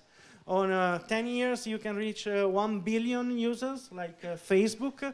So the point in building a startup is that you are looking for the grow engine. I mean the factor that can make your business grow in a very high rate. And the grow engine may be different from service to service to product. So when you are designing your startup, you have to try to find the grow engine. When you are when you have found it, just put gasoline in it and turn it on. So grow, grow, grow, and the punchline is your startup needs to grow. Okay. All right, and then since I have the microphone here, I'm looking at this CFIMITYM. Cash flow is more important than your mother. Cash flow is more. Is that the punchline? Okay, say something about it. Yeah, this is not my line. It's some kind of famous marketing professor in US that came with it. What does it mean? It means that you have a startup, you get founded, and when you get founded, you get some money from investor. Money basically means time. You can afford to pay your employees for that a certain amount of time. What is the problem? The problem is that your company costs are very have this this specialty. The costs are very, very on schedule. Okay. Meanwhile, the gain can be delayed a lot. Especially in Italy, if you when you do a service, when you sell something, you came out with an invoice, you can wait from 1 month to 1 year to get the money back. So to have the money for the sale that you have made. So you have to be very, very, very careful about your cash flow, and you have to be sure that when you make a deal or you make a sale, you are going to have your money on time to pay your employees. For example, in Italy, if you work with outside Trentino Alto Adige, if you work with local government, usually you get paid in 1 year. If you are running a startup, maybe you are not to be there the next year to collect your debt. So be careful about the payment schedule with your clients, but also with your business partners. For example, if you make a sale and you need to deliver a product and you work to this sale with someone else, maybe you have to be careful to don't pay that someone else to work with before you get your money from your customer. I don't know if I was clear, but the punchline is be careful when you get paid. All right, so we are careful and we have time for one more pick. So do we pick from there? Bad bad guy has interest in nice idea or startup? Or does the audience disagree with the last one? Are we good? Let him say, continue. Dimitri is nodding, that's good. One more. So nice idea or startup, and there we have to end. Okay. Here's another one, a nice idea or startup. Okay, some of these topics are overlapping, but why I put this topic? Because I want to make you think about the fact that maybe your idea is cool, your service is cool for someone that can be successful, but is that idea an idea that fit with the startup model? I mean, your idea can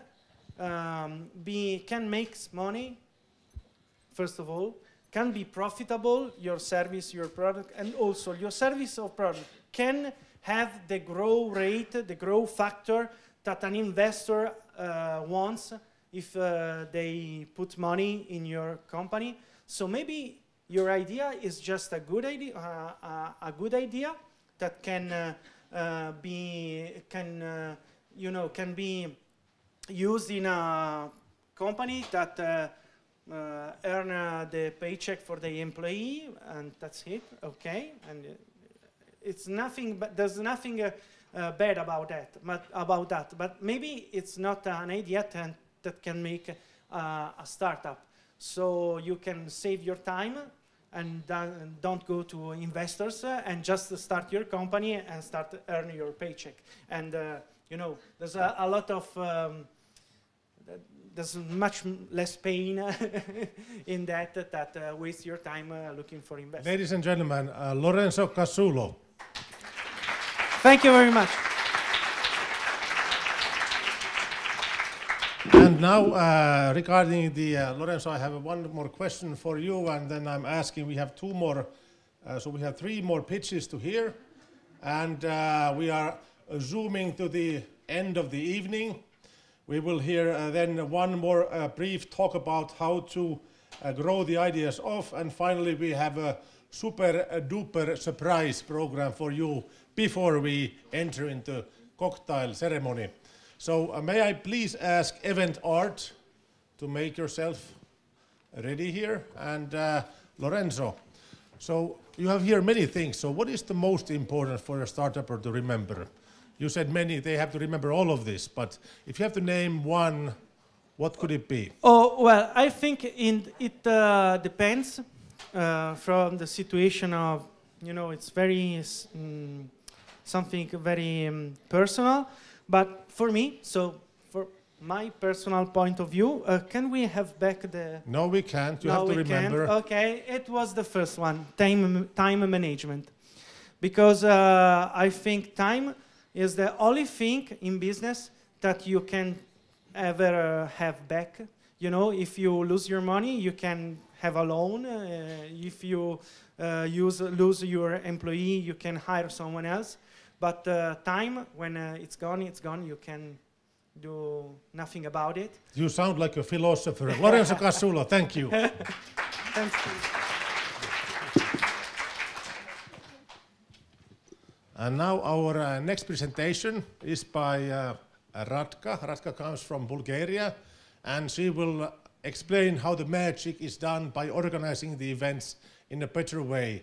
Radka, please. Hello everybody, I'm Radka and I'm from Bulgaria. I will present you today EventArt. I work in a team with Liana Tomova, she is also from Bulgaria. What is the problem we identified? Nowadays still there is not a comprehensive system for organizing events, and this process is very difficult for agency as well as for the customers, because they need to do many of the works manually. Example, drawing sketches of the venues they will organize the event there, as well as they conduct many meetings. In the end, there's still misunderstanding between both sides, and that's why we decided to create a web system for organizing events. It will work in the following way. When the user select the type of the event he wants to organize, he will have the possibility to select all the elements he needs for this event, like place, decoration, and so on. And in the end, he will receive a three-dimensional model of the event, how it will looks like in reality. And if it answers his expectation, he can organize the event by himself, or can take over the services of this agency who will be listed in our catalogs. Initially, we planned to start in Bulgaria. That's why we made some researches for the potential clients there. We identified more than 380 big agencies for organizing events, as well as many hotels, restaurants who can provide venues for organizing events. Our mission is to change the traditional way of organizing events, making the process more enjoyable and pleasant. And our vision is within the next 3 years to become a standard and preferred solution for event management in Bulgaria, and after that go broadly. Our strategy is to work closely with our customers so that we can satisfy their needs, and we will follow market tendency as well. We will have two lines of revenue. The first one will be from subscription. It will be paid for people who want to be part of our catalogs. The second one is licenses. It will be paid by people who want to use EventArt for organizing events, but mainly customers who organize more than 10 events monthly, let's say. We will start charging our customers after the first contract is made. We will reach our customers directly using emails and social networks. As I said before, our target market are all event service providers as well as PR agencies. Still, event management is a growing industry. Up to the moment, we identified that more than 380 billion are spent annually for organizing events. Only in a small country like Bulgaria, more than 15 big events are organized, and the expenses for one such event is, can reach up to 25,000 euros.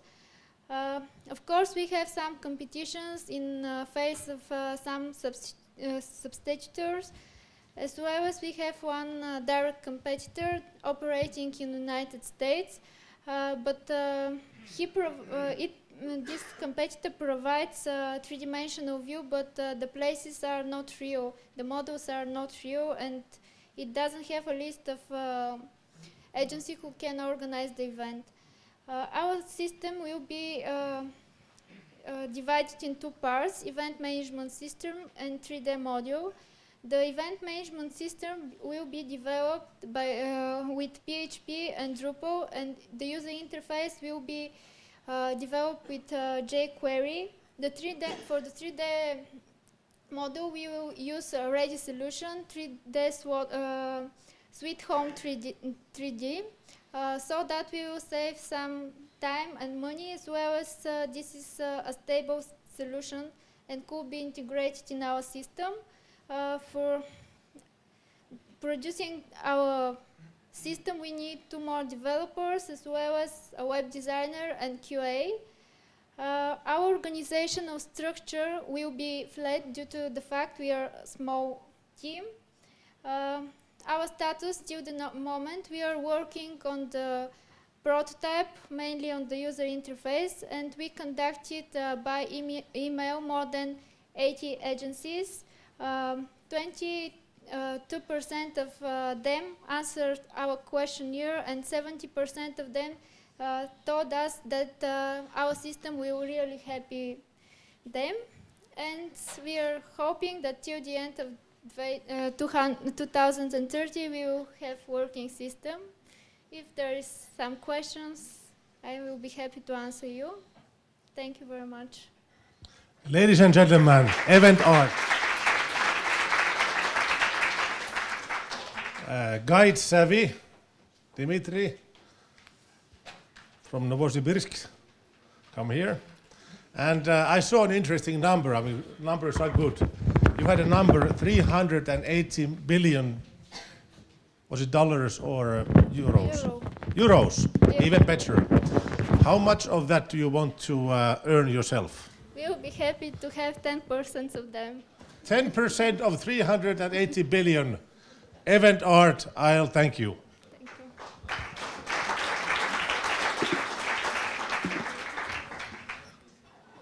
All right, so Dimitri is working as a PhD student in the faculty, but secretly he wants to be a superstar entrepreneur and wants to buy a Ferrari. And he also is an interesting person because he comes from a place called Novosibirsk. For those who don't know where it is, it's in Siberia. And and he told me that today it's -10 in Siberia, but typically it might be in -50. So very interesting news. GuideSavvy, the floor is yours. Okay, hello everyone. Today I'm going to introduce you our GuideSavvy, a mobile social sightseeing platform, and the way how it's going to revolutionize sightseeing and tourism. Whenever you visit a new city, you don't really have that much opportunities to explore the city. You either buy a guided tour or hop on a sightseeing bus. But in both cases there are some problems. First of all, you never know in advance the quality and the content of the tour. So most probably you will end up seeing top 10 boring attractions of the city. Then, second, you will get surrounded by a bunch of other tourists that will end up on your pictures afterwards. So, cannot be really called a personal experience, right? But everything changes when you have a friend in the city. He knows all the local legends, tips, tricks. He knows the way. He can show you where to go. He can recommend you everything that you need according to your own interest. But the problem is, what if you don't have anyone in the city? Here where GuideSavvy comes into play to help you. So imagine that someone sat down carefully, selected all the interesting attractions for you, put them on the map, connected with a GPS track, and added some media like audio or video annotations. That's exactly what GuideSavvy is about. We give opportunity for local people to create and publish thematic, personalized audio guides. And they will earn money by sharing their knowledge of the city. How they will earn money, you ask me? Easy. Tourists will buy them. Tourists will be able to select from our tour store the audio guides that they are interested in according to their own personal interests. And they will be able to use them whenever they want. If you want to explore the city at night, okay, do it. And moreover, we will be able to deliver location-based offers right at the perfect place and time. So the European market is huge. So it's around 500 million of tourists are coming to Europe each year, which generates around 3 billion euros of revenue. And what is more important in these figures is that around 40% of tourists are using mobile travel applications, despite of high costs for roaming and data. So obviously, in such a big market, there are a lot of competitors, which is a good thing, because it shows us that we are needed, that we are doing something which is requested by people. So our business model consists of two parts. One is transactional. Whenever a tourist buys a tour, 50% of the revenue goes to the content author, to the guy who created it. 30% we pay to Apple, to App Store, so we don't like it, but we cannot do anything about it. 20% is our revenue. The second and very important part is advertising. So we will be able to offer free guides, but with commercialized content, which is integrated along the route as you go. So we have defined 3 implementation waves. We are now in the end of the alpha wave of building a prototype, and we are seeking funds to start the beta wave implementation. And further, we will not stop. We will enhance our application with some competitive features. So you may be surprised that I'm alone here, but actually we are a team. It's just that we are scattered around Europe. One person is in Prague and another is in Moscow. But we know each other for more than 10 years, and each of us, we have like 7+ years of experience in software development. We have serious figures in our team. So one is a development expert of a very serious company in Russia. Another is a guru of an successful educational project in the United States. So let me summarize everything that I've said. So GuideSavvy creates opportunities for both tourists and local people by providing a marketplace for personalized GPS-supported audio guides.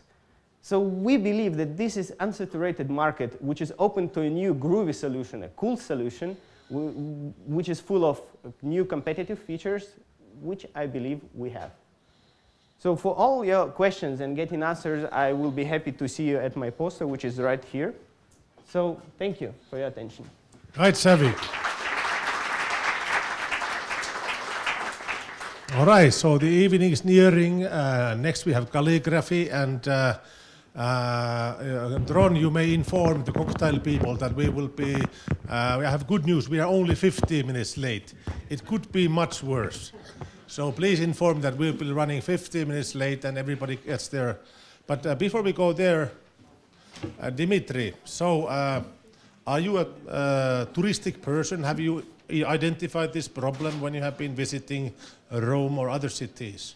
Yeah, that's right. I have been almost in every country in Europe, and luckily I have friends around Europe, so they showed me the cities. Otherwise, it's kind of difficult to find out what you want to see in the city. So most probably you will end up sitting and just looking at the city guides, making some notes, and then building in this route I was talking about by yourself, connecting the points on the map. But this requires time, and we are going to save this time. Now, most important question of the evening. Have you visited Finland? Not yet. The northern part of Europe is still open for me. Finland and Norway. Now, for those who don't know, I come from Finland, and we have a problem, but we will solve it later. Thank you, Dimitri.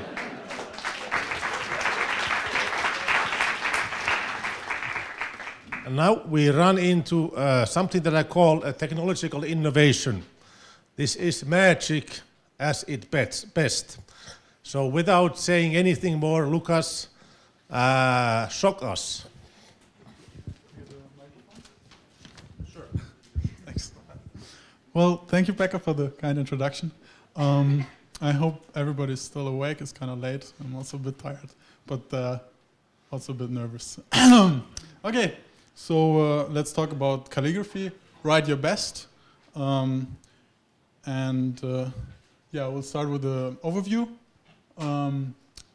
Who are we is going to be in the presentation. What are we doing? The technical side of what we're doing, the target group and business idea, and in the end, a demonstration. You will also be able to see or test it in further detail at my stand later on. Okay, so who are we? Even though I'm like my predecessor Dimitri, I'm standing here alone. I'm not actually alone. I'm doing this project with 2 friends, and yeah, we're having big plans for this. I will come to this later. What are we doing? The basic idea is very simple. We want to translate typewritten documents into authentic handwritten text. So really, really simple. We're focusing on ease of use, so it will be for the end user. It will be very simple to do that. We want to be able to customize different handwritings.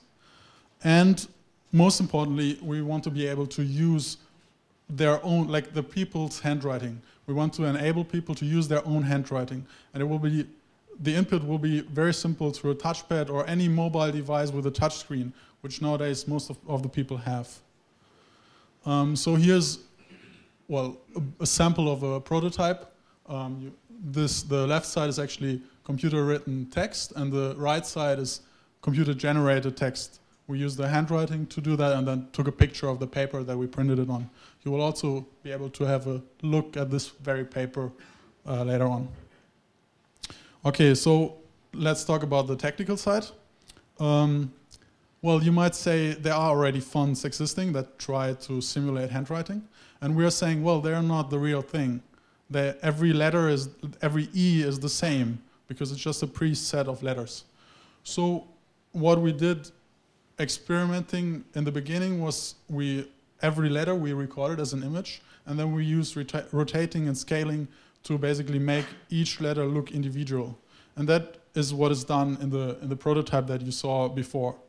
But we want to go even further. We want to analyze each letter and express it as a mathematical formula, as a curve, and that will enable us to modify it better than just by changing a picture. We can change the curve, and thereby each letter will look unique. It will also enable us to join letters together because it's a curve, so we just joined two curves to join two letters. And we can create various effects even on stuff like the drawing speed. Okay, so target group.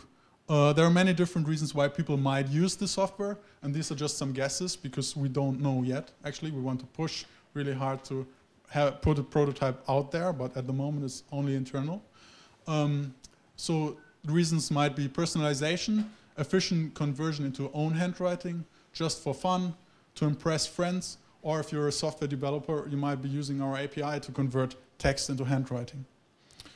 Why now? Okay, this is a question that I want to talk about.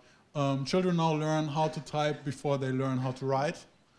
In the modern world, everything is kind of optimized or becomes optimized, and few people still actually need to handwrite. So you might say, okay, these are all reasons that why do we need this kind of software?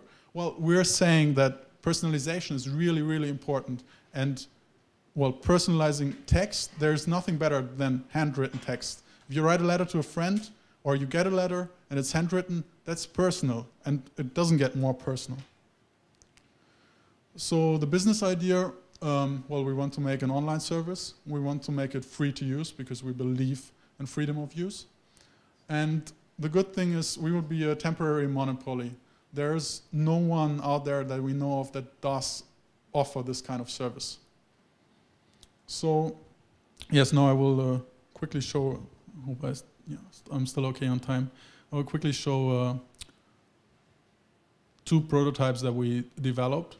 So this one actually demonstrates that you can apply effects on different drawing speeds. So I'm drawing here in different speed, and now I'm applying the effect, and you can see whenever I draw quickly, the line is thin. When I go slow, the line becomes thick. Of course, this is like overdone effect. It's just to simulate how this works. This could be something to make it even look more authentic. And then here,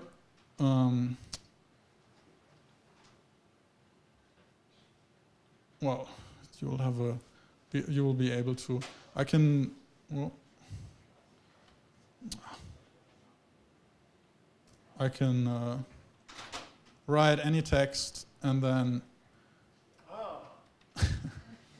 it will create the text. And here it uses actually images. So you can see every time I click, it rotates the image a bit, and yeah, scales it as well. And this is how the prototype was done, and you can see here the boxes that are actually used.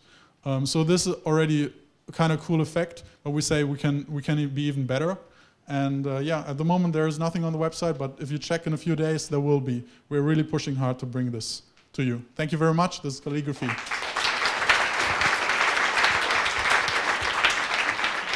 Well done, Lucas. Thank you. Now, while I'm asking one question from Lucas, Frank, are you still here? Still alive? Please come here and set up the presentation. Now, I have to ask you, where did you come with the idea? I mean, other people try to convert from handwritten to machine readable, and you are doing the other way around. Why? I mean, where did you originate the idea? Actually, I had this idea, I think, like 3 years back, maybe. And I was looking for this kind of service because I think there, for some reason I needed some handwritten text, and I was like, no, I don't want to write this. There must be some kind of service available, and I was searching, and there was nothing out there to do this. So yeah, that's when I had the idea. Lucas and Calligraphy, thank you. And now I'm giving Franks the world's hardest job. He has to entertain you for 5 minutes and explain who is IdeaTailor and what they do. Please. Good evening. I will try to put it in 3 minutes because we all want to go for drinks and network. So I'm just using these 3 minutes to show you a new concept that we are starting, that we started with the first edition in Bolzano, Trento, and Innsbruck. It's called IdeaTailors. It was sponsored by the Chamber of Commerce of Bolzano, and basically we are trying to help all students, academic people working in academia, like in engineering, in science, also people, students from engineering, and also PhD and postdocs, to gain knowledge about how to structure ideas from an idea perspective, like a raw idea, to a business idea, okay? So the very important link is you have an idea, you might think that it dominates the world, you will become Mark Zuckerberg, but first you will need to think about all the economics behind it. Our task force, a few of you might know Arnbjörn Eggerz. He has been working here at the university on a few projects. We come from service consulting environment where we work in innovation management and startups. And our task force is built also by network partners. We have here Professore Narduzzo, which is the professor for entrepreneurship here in Bolzano, and we have a lot of different professors, potential investors, and mentors in our network.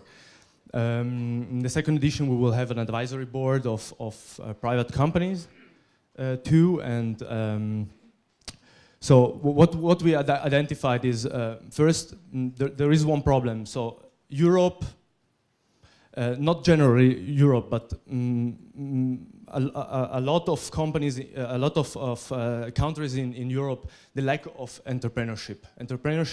Startup entrepreneurship, or just common entrepreneurship. If compared to the United States or other entrepreneurship hubs like Singapore, Silicon Valley, Dallas, New York, and so on. Second problem, like here at the university and generally in all the technical universities, people are just focused on technology. Okay, so you need to get better at your job, at your technology. You need to be focused. You need to grab a job. We are here in IT, so take a job at Google, at Facebook, and be the best at it. So what we found out is that a lot of these people they don't know about the potential of their own ideas. So we had in the first edition we had people that said, I never knew, I don't know concepts about economics. I never heard about revenues and costs. So for me it's very difficult to understand if an idea is good or not. Third problem, matchmaking. So the problem is when you're a technical guy or a technical student or PhD, you might need to find a team that is heterogenic. Okay, so you want to find maybe someone from economics, maybe someone from design. Maybe a mentor that has 10, 15, 20 years of experience. So this is one of the big problems that actually make ideas in the academic field not fly. Okay. Fourth problem. Too many problems. No. They're important problems. They're important problems. So the fourth problem is that when you have an idea, you usually are very in love with your idea, okay? And you sometimes need the tools to leave it off. Okay, so we have a solution. It's called IdeaTailors. So we are providing a workshop series, mentorship for all the tech staff students, PhDs, postdocs that are in the different universities. We are trying to scale in whole of Europe, so we started now between South Tyrol and Tyrol, but we want to scale and grow and go to 4 countries. The main address for ideation and structuring and pre-incubation. So we're trying to help these guys to find the know-how, the tools that they need to start the first steps, okay? So raw ideas, singles, and then we come out with business ideas and teams. And actually, how it works is we have a proprietary framework, we have tools, so people come in, they learn, they have a community, and then they can say, is the idea good? Yes or no. If it's not good, you maybe try with another idea. If it's yes, we can provide you with contacts, with incubators like TechPeaks. I mean, for example, TechPeaks is a perfect address, so we can provide you with a lot of contacts. Results of the first edition, we had 150 applications on the 3 universities, 32 teams, 32 nationalities, and we will have the 10 finalists showing the projects on the 31st of January at the Chamber of Commerce. 11 different faculties, so we have cognitive science, theoretical physics, so like people that don't know anything about economics. And for the second edition, we're trying to scale this project. We're trying to bring it to new universities in Germany, in Austria, in Switzerland, and in Italy. So if you know about universities that want to come in, you're happy to contact us. Ladies and gentlemen, IdeaTailors.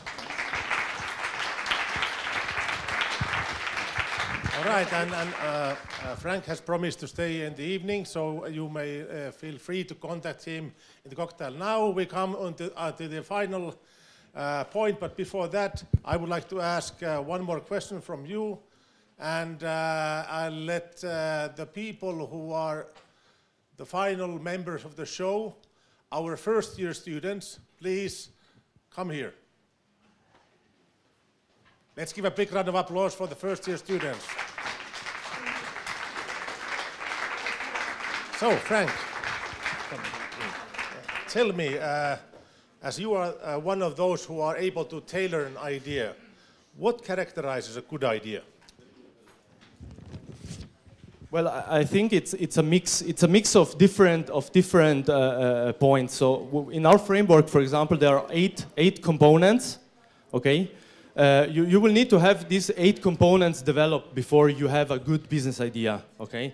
So it comprises having a good team, having a good analysis about the technology, about your environment, what is the market, what are your potential competitors, what can you learn from them, and so on. So it's a mix of different things, okay? And we provide the whole framework. We provide you the tools to understand where you're at with your idea and how to go further. All right. Thank you, Frank. Thank you. And now, please, Xau, may you come up here helping a little bit? We need the addresses where we have to stream, so. All right, so we are here very close to the end. I can smell the cocktails already. I'm from Finland, so by definition, I'm always a little bit thirsty. All right, so the thing about, a very important thing about learning to how to become an entrepreneur, what are the startups, is that you start early on. So in these people here are our first-year students, and they have been designing this fall games on how to become startuppers. And now we will present 4 of the games, and we have here videos, and we'll just put it on. So I just and first we go. So we first see the video, and then I will ask few questions. And so please bear with me. You can make it big.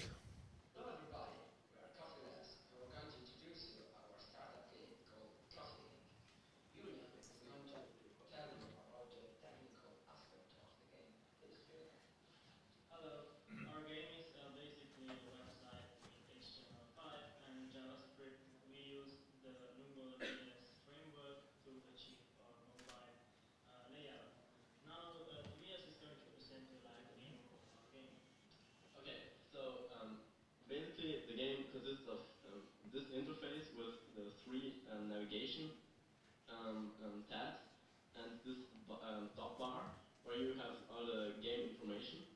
And here on the left you see the product score, which is basically your progress in the game. And here is your money. So you have to get to 100 of the product score, and while not going bankrupt, which means having zero money. And you play the game by hiring employees. And then they work for you, but they cost you money every 10 seconds. And to get money, you have to get investors. So you get new investors, and they give you money. And the goal is not going bankrupt while reaching 100 of the product score. So, yeah.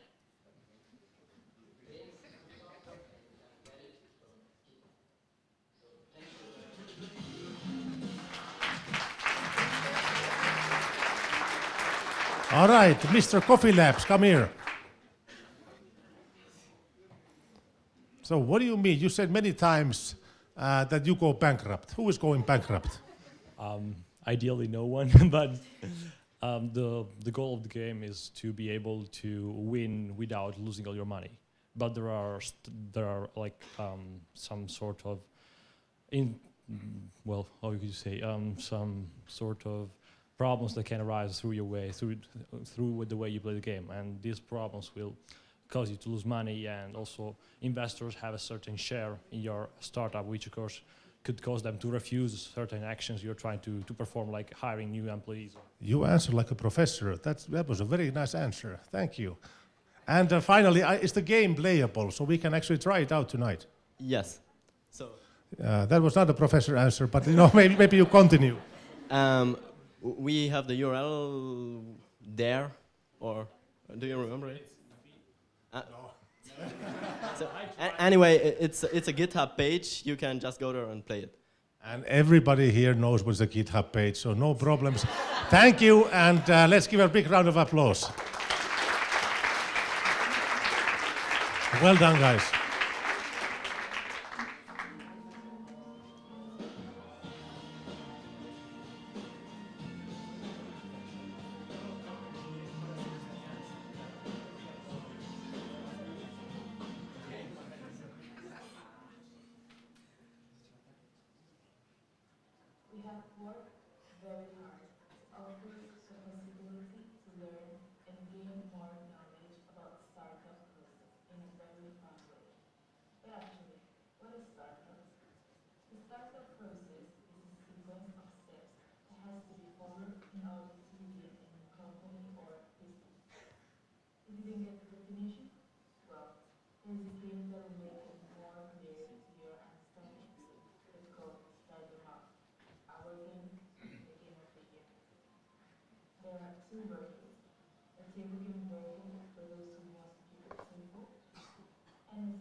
All right, so I have only one question that, are you going to commercialize this game? We don't think so. So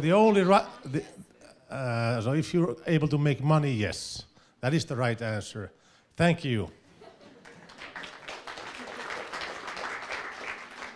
So now the voice, all right, good. So the next presentation we have, we were not able to record the voice completely, so we invite an expert from the team to explain how the game rocks. So Jesus, please. Hi everyone, we are Highway team, and we have done a similar game like Monopoly. Our aim is to complete our company. We have several ideas and with each component, and when you throw the dice, you can arrange several boxes, which are, for example, questions or some accidentals, and that's all. If you have played to Monopoly sometime, you will feel that it's so easy to play it. So if you have any question, I can help you.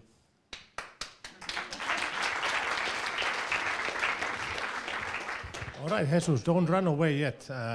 Other team players, we have one more, and then the cocktail is coming in. But I'm curious, is that how were you thinking that the Monopoly is the secret source for learning for the startup process? What makes Monopoly so good? Maybe Christine could answer this. A surprise? So maybe Jesus can help. Yes, I can help because we think that it's an easy game, a funny game, and we also have some questions about the startups. We can look for this kind of situations in the real life. It's not all companies are all companies that actually exist. Thank you so much. The Monopoly. And now we are having the final 60 or 90 seconds of maybe the technology. Hi, I'm Nico. A little bit scary. Hi, I'm Nico. I'm Franz. We are from the Theo Group, and we are here to present YMF. It is a card game. What is the purpose of the game? Easy. You have to win. So, why is the name You Must Fail? Because it is really difficult not to fail. Let's make an example. You! Yeah, you! The one watching this video. Did you faint? Seems so. Well, who cares? It was expendable. So, the game is about starting your own startup. You have to manage limited resources and deal with your foes' presence. Your enemies are going to start startups as well, so you have to be ready. They are going to hinder you, and you have to do the same. How? Simple. There will be bonus and malus card, which will help you to have success and block your enemies. But what's the goal? Money. You have to develop your product. The higher the level, the better. Oh, here you are again. Well, we hope you enjoyed the video. We're sure that now everything's clear. And if not, who cares? You're expendable for our success.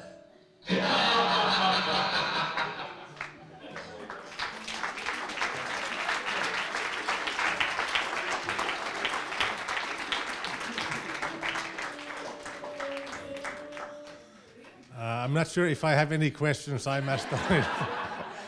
So I have one question. Why must you fail? That's interesting. I remember the lesson when you told about it's a startup, and I remember you said that 90% of the startup actually fail. So we just thought that was the first part of the game. You just must fail. And well done. Thank you once more. And let's give a big round of applause to our wonderful first-year students. Wonderful ideas. Thank you.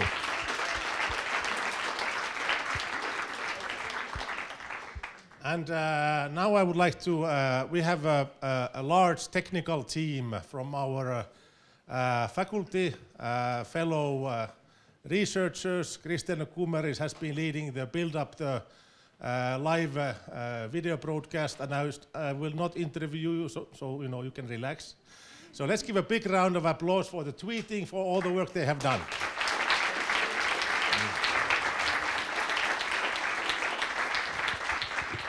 And now I would like to that everybody raises their right arm like this and waves for the people who are in the live broadcast. So bye-bye. So we are now ending the live broadcast. We hope you enjoyed it, and happy to have you next time. This video that was recorded tonight will be put to YouTube in coming days, so for staying for the later generations. And now it's time to move on in our evening program. The first thing before the cocktail comes, it is coming, trust me, but it's really hard to fit it in here. So I ask all the gentlemen in the room, all the gentlemen to raise up.